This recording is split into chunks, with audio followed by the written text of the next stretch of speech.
Hello, madam and sir.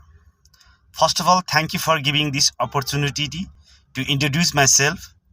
My name is Amar Lama. I'm 30 years old. I'm from Lalitpur, Nepal. Now I stay in Kathmandu, Jaronghu. I have done my SLC Sri Magargaon Higher Secondary School from Lalitpur, Nepal. My father is farmer, so I'm the son of a farmer.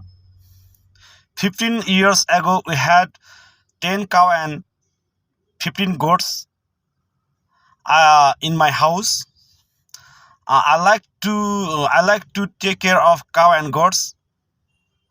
At that time, my sister and me took care all of the cows and goats. Still now, I work in Pasupati Multi-Purpose Animal Company.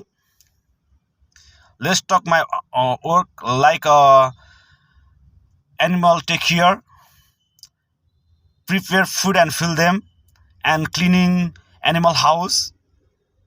8 years before, I work at Dubai City Service Company. My work is food packing and my position is general worker. I have a 5 years experience as a driving line. I have two-wheel and four-wheel Nepali license. My strengths are I am a self-motivated, hardworking and quickly learning person. And my short-term goal is to go get a job in reputed company. And my long-term goal is to go achieve a good position where can I build my career as well as organization. I think that's all about me. Thank you, sir.